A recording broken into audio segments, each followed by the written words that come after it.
character design of Team Fortress 2 is mostly inspired by the work of J.C. Leyendecker and Norman Rockwell, being two of the most predominant illustration icons of the early 20th century.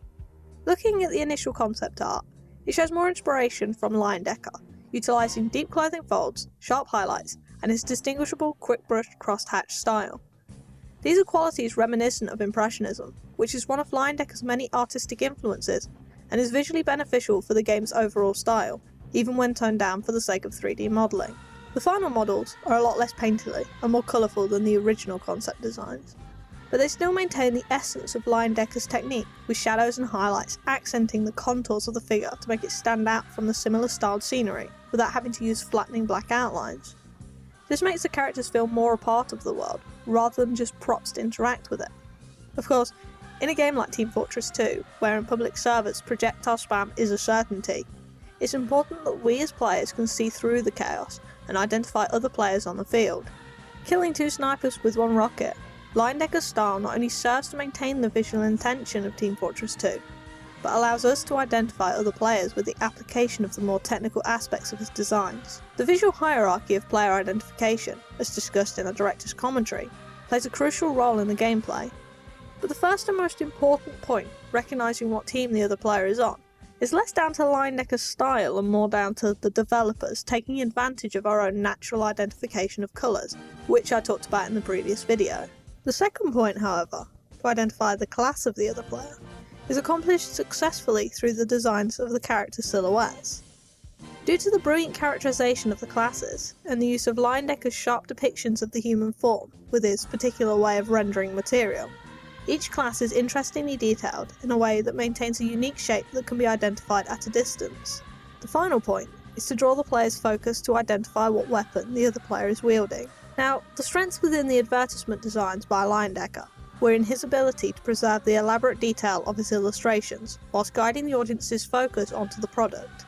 Looking at the ivory soap ad as an example, you can see the use of shaded gradient and clothing folds to attract the eye to the product, which is reinforced by the steam rising from the bath behind. The same techniques are modernised by developers to effectively draw the player's focus to the area in which the opposing player is holding their weapon, typically the chest area. Looking at the models, notice a slight gradient that draws the eye upwards from the darker shaded feet towards the chest, as well as the use of straight and diagonal lines across the body in the form of clothing features. As I previously mentioned, the developers' brilliant characterisation of the classes helped build their distinguishable forms, but it also gave the game personality, which was brought out by the influence of Norman Rockwell. His depictions told stories about American life of the time, capturing seamlessly pointless moments in such a warming and corny way. It gave them significance in the fact that it immortalised the otherwise fleeting moment of honesty in the expressions of the subjects. This gave all of his subjects a strong yet exaggerated personality that also comes across through the expressions of the TF2 characters, which we all know and love to blow up today. Of course, the silhouettes could have been created just as easily without putting personality into the characters, by using the nature of the class's ability to dictate its shape. But if we look at the early concepts of the Scout in particular, it's clear to see that this has already been taken into account as well. His slender figure and smallness of size gives the impression that he has the advantage of speed, but can't take a lot of damage. Using these gameplay aspects of the character to develop its shape creates a fourth point to the identification hierarchy in the game, because it allows even new players to identify character weaknesses to exploit and strengths to avoid. When we look at the more familiar Scout design, the slouch and scowling expression gives the character attitude, and although adding personality to the character is unnecessary for the gameplay, it increases the player's interactivity with the game outside the virtual world, and blends it more into a marketable culture. I like to think that it adds to the fun element of the game as well, where classes aren't just roles to play, but are interesting characters with their own humorous personalities and interesting backstories to match. They got a Mankey Owl. I'm a black Scottish Cyclops. They got more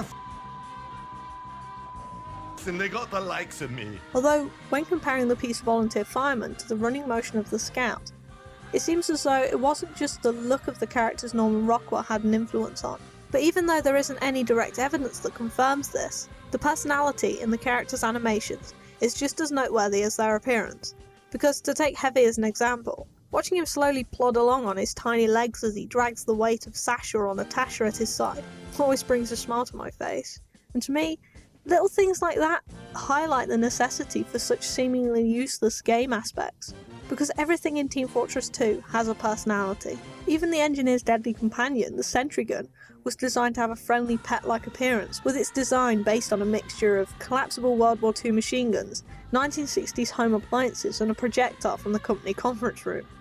So it's all good and well having a great game that functions visually. Without these sentimental qualities, we'd lose the true nature of what the game's all about. Hats. Don't do it, pal. Do not do it! Hey, calm down here. You listening? Just. Oh God! Oh my God! Oh my God! Oh my God! My blood! He punched out all my blood! You call that breaking my spine? You Red Team ladies wouldn't know how to break a spine. My spine!